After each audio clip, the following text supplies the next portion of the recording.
And here I was going to go searching for material, when material found me. This is a good day for Pink Robot. Okay, so since I'm currently working on a co-op, among other things, I wanted to do a quick video, that being PS2 Mance's top 10 disappointing final bosses. Oh joy, something completely subjective and based on expectations he personally had. Nothing could go wrong with covering something like this. I saw this video along with some of my friends on Skype, and while someone else is doing a full commentary on it, I won't say who though. First Master TP10 and now George Raccoon.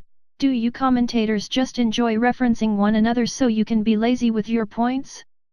I mean seriously, how you worded yourself implies that you won't be covering the full video strictly due to the fact that this mysterious commentator that your audience wouldn't know is covering it themselves.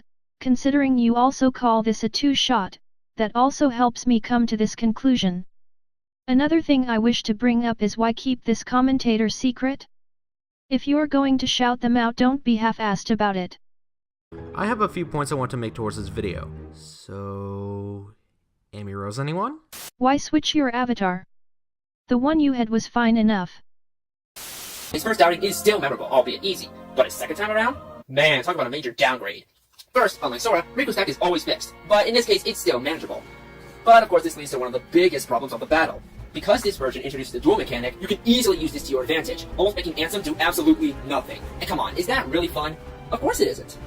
Plus, as symbolic as the scenario is, dealing with his inner darkness in an arena that resembles that of the first game, it's just so easy to abuse Ansem's deck, even if you don't use the darkness form to make it easier too. The fact that this was the last impression of the entire game of Chain of Memories just saw this battle as a disappointment. In fact, it kinda makes you wonder how Riku reacted to that situation. No skit for you. Did you really need to let the video drag on like that? Was everything there really needed? Spoiler alert, not really. Playing out his entire entry doesn't actually become that important. So I guess this is how I start talking about Kingdom Hearts. Finally. And it's... by explaining how the card system works. In Chain of Memories, you have the card system, where you have all your basic abilities and attacks given to a set of cards, and the game often gives you a lot of ways to face any enemy because of this. How does this affect what he is saying? He never went into how the card system works. His gripe with Ansem was the fact that you could basically force him out of attacks throughout the entire battle. This feels like you're dragging out the video.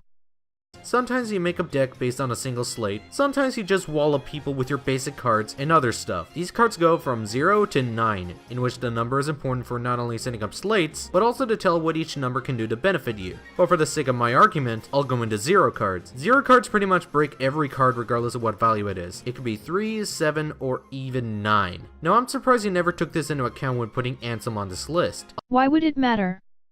You are doing nothing to hurt his explanation as to why Ansem was a disappointment to him, considering a final boss that doesn't fight back would disappoint someone regardless of whether or not a card system can be broken, and even if you wanted to argue that he was simply strategizing against Ansem, the point centers around disappointment, meaning that his own experience is the center point of his disappointment.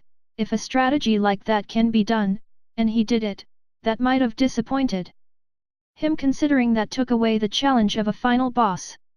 Along with that, you say that card duels make Ansem look like a joke? Fuck, have you tried using the enemy card all zeros? Obviously not, but this is his list. His experience is what matters. To those who don't know, what it does is that it makes all your cards have the value of 0 until you reload. The best part? You can get it pretty early since Riku goes to Neverland near the beginning of the game, and the Pirate Heart list can be found there, which drop the card. Now just imagine all of Ansem's attacks falling down one by one as you have that enemy card set. And even if you don't have all zeros, cards are easier to reload in Riku's story mode compared to Sora, since he has a finite amount of cards at his disposal and reloading is instantaneous, making it easy to keep pulling attacks out on him, like you said. I made a better case of why Ansem in this game can be considered too easy and, as a result, disappointing. So all you did was strengthen his point about how Ansem is a disappointing final boss? What did this actually contribute, you scrub? This renders a lot of your past few minutes completely void because his point was that it was disappointing, and your point was, it was disappointing. You were not needed here. Shame this wasn't my list though. So all you were doing was shoving your own opinion in there like it meant something. Go home, little raccoon, you're drunk. Guess what time it is? Boss rush! Yep, that's all this final boss is. Boss rush with an extra boss run in between phases.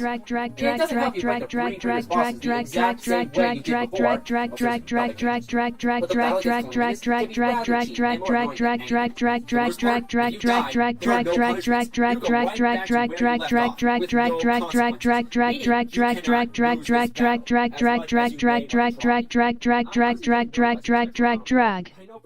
much as you may want to try. Drag. This surely was a disappointing final battle, or battles in this case, I guess. Okay, so a huge problem I have with this countdown is placed in this section alone. To start things off with, in regards to the final boss itself, you get on this case for allowing you to respawn with no penalty, when that was the case throughout the whole game. And yes, I played this licensed game. I know this. Okay, but who says the final boss rush of the game couldn't have added some penalty or something? Actually, why don't the boss battles in the whole game do this? Also, who says he wasn't overly disappointed with any of Ho's bosses either? But then comes the next issue, licensed games that nobody likes in a disappointing final bosses list. What if he liked them? What if he, maybe as a child, was hyped up for this game only to, as a kid, be disappointed? It's his list after all. You going to tell him he's wrong for having that opinion? Opinions cannot be wrong, you know, so you're doing nothing but trying to force your own in there.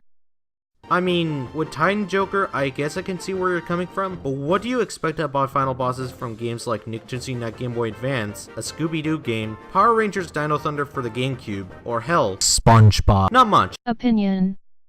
Since the whole game at that point is just shallow. It just tells me that you just put final bosses you didn't like from specific games you played and put them on this list with no idea of how this type of list works. He's downright suffocating from having that massive mound of opinion put on top of him. Wow, I talked a lot this time.